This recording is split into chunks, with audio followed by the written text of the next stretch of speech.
Assalamualaikum warahmatullahi wabarakatuh. Anak-anakku, alhamdulillahirrahmanirrahim. Hari ini kita bisa bertemu kembali di pelajaran ilmu pengetahuan sosial. Semoga selalu diberi kesehatan, diberi kemudahan ya Allah untuk menggapai cita-cita. Selanjutnya kita akan melanjutkan materi selanjutnya, yaitu terkait konflik. Sekarang kalau kemarin itu konflik itu bagaimana, bentuk-bentuk konflik itu bagaimana. Sekarang kita cara menangani konflik. Setiap individu atau kelompok masyarakat memiliki jenis bentuk konfliknya sendiri-sendiri. Setiap individu atau kelompok dalam masyarakat juga memiliki gaya tersendiri dalam menghadapi dan menyelesaikan konflik tersebut. Secara umum, terdapat berbagai macam cara yang sering dilakukan dalam menyelesaikan konflik, yaitu yang pertama, konsiliasi. Konsiliasi merupakan pengendalian bentuk konflik melalui lembaga-lembaga tertentu untuk memungkinkan tumbuhnya pola diskusi dan pengambilan keputusan di antara pihak-pihak yang bertikai mengenai persoalan yang mereka pertentangkan. Tidak semua konsiliasi dapat dilakukan pada semua konflik yang terjadi. Proses konsiliasi dapat berhasil sebagai pengendali konflik jika setiap pihak menyadari perlunya pelaksanaan prinsip-prinsip keadilan secara jujur bagi semua pihak. Terorganisasinya berbagi kekuatan sosial yang saling bertentangan, dan setiap kelompok yang terlibat dalam konflik harus mematuhi aturan-aturan permainan tertentu. Itu disebut dengan konsiliasi. Terus arbitration. Sebelum kita masuk arbitration, arbitration sendiri merupakan bentuk penyelesaian konflik yang menggunakan jasa penengah, adanya orang ketiga berarti. Arbitrasi adalah suatu usaha menyelesaikan konflik yang dilakukan dengan bantuan pihak ketiga. Seperti halnya dalam mediasi, pihak ketiga dalam arbitrasi juga dipilih oleh pihak-pihak yang terlibat konflik.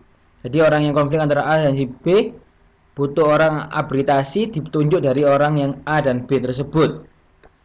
Perbedaannya, jika dalam mediasi pihak ketiga hanya mempertemukan pihak yang terlibat konflik, sedangkan dalam arbitrasi pihak ketiga sebagai perantara yang mempertemukan kehendak kompromistis pihak yang terlibat konflik, orang yang terlibat konflik ini. Sebagai penengah, mereka menyelesaikan konflik dengan membuat keputusan-keputusan penyelesaian atas dasar ketentuan yang telah ada. Itu disebut dengan arbitrasi. Selanjutnya, mediasi.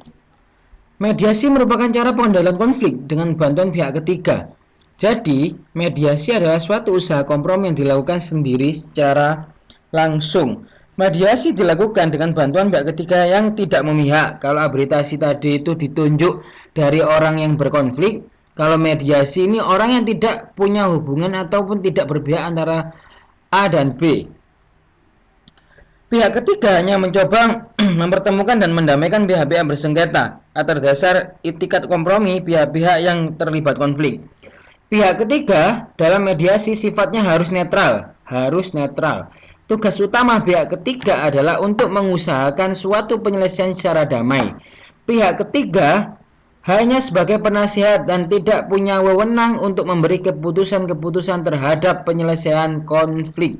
Mungkin seperti itu disebut dengan mediasi. Selanjutnya, paksaan.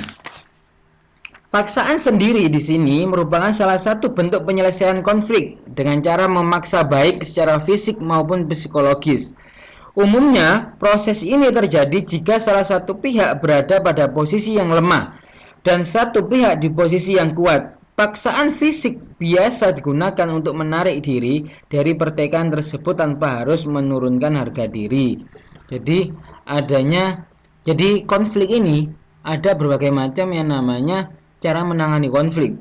Jadi gak tiba-tiba harus pukul, tiba-tiba harus main tangan dan sebagainya. Ada cara-cara untuk bagaimana menyelesaikan konflik. Ketika ada masalah pasti ada yang namanya solusi di situ. Mungkin itu aja anak-anak.